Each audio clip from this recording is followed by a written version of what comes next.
नमस्कार बच्चों, हम देखते हैं एनसीईआरटी पैटर्न पर आधारित मैथ कक्षा 7। देखिए, आज पहला चैप्टर है परिमेय संख्याएं। परिमेय संख्याएं, ये जानो बच्चों, परिमेय संख्याएं वे संख्याएं होती हैं, परिमेय संख्याएं वे संख्याएं होती हैं जिसे हम p बटा क्यू के रूप में लिख सकते हैं, जिसे हम p बटा क्यू के रूप में लिख सकते हैं, वे परिमेय संख्याएं कहलाती हैं। लेकिन बच्चों एक बात ध्यान रखिए कि जहाँ p तथा q एक पूर्णांक, आप लोग जानते हो बच्चों, पिछली कक्षा में आपने पढ़ा है कि पूर्णांक तीन तरह के होते हैं, एक धन पूर्णांक, एक ऋण पूर्णांक और एक जीरो पूर्णांक। पूर्णांक को अंग्रेजी में इंटीजर कहते हैं, परंतु q is not equal to zero. a और b या p और q, आप ध्यान दीजिए बच्चों, इसको आप a बटा b भी लिख सकते हैं, इसमें कोई दिक्कत नहीं है, ये एक इंडिकेशन मात्र है।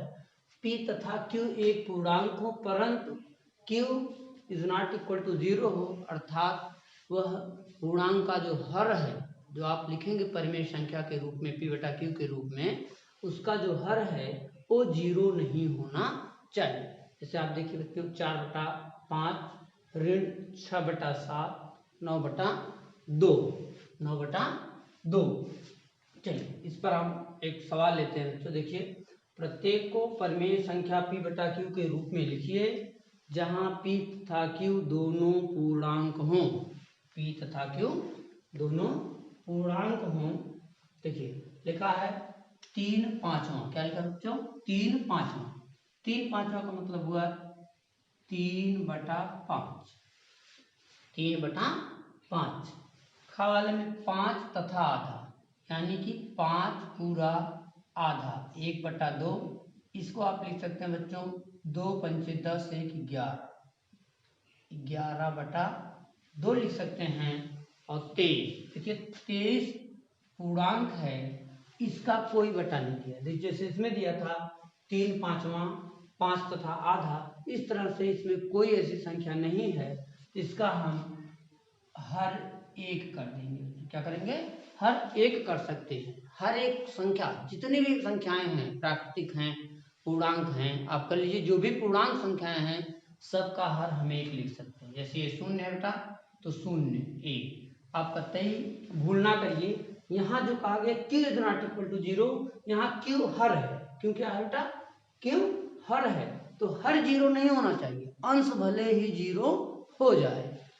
2/3 का विपरीत, देखिए 2/3 2/3 का विपरीत।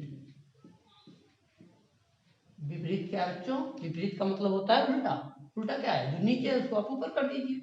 3/2, ये आपका उत्तर हो गया। 2/3 का विपरीत 3/2 आ गया। तो तिहाई का विपरीत क्या हुआ? 3/2। चलिए अगला क्वेश्चन देखते हैं। निम्नलिखित संख्याओं के हर तथा अंश लिखिए। निम्नलिखित संख्याओं के हर तथा अंश। देखिए बच्चों, जब हम कहीं लिखते हैं तो अंश जो होता है बटे के ऊपर होता है और हर बटे के नीचे होता है। तो आप कैसे लिखेंगे इसको? आप लिखेंगे अंश, अंश क्या है? 5, हर क्या है? 7। इसी तरह हम खवाले में लिख देंगे। क्या लिखेंगे? अंश, अंश ऋण 8, हर 9। इसके लिए लिखेंगे अंश ऋण 12, हर 25। क्या लिखेंगे? हर 25। आगे देखिए, आगे भी वही हाल है। अंश 37, हर ऋण 48। इतना समझ में आया बच्चों? इसको आप घर पे भी प्रैक्टिस करिए, कक्षा 7 के क्वेश्चन में है। और बेटी बच्चों, अगला क्वेश्चन लिया जाए, चौथा क्वेश्चन नंबर 3। क्वेश्चन नंबर 3, निम्नलिखित संख्याओं को पूर्णांकों में लिखिए। निम्नलिखित संख्याओं को पूर्णांकों में लिखिए। देखिए 8 ऋण 8/1, ऋण 8/1। तो बच्चों आप जानते हैं कि जितनी भी पूर्ण संख्याएं होती हैं, अर्थात जितने भी पूर्णांक होते हैं, सबका बटा ऑलरेडी 1 होता है। अगर नहीं लिखा है तो आप मान लीजिए कि सबका बटा 1 है।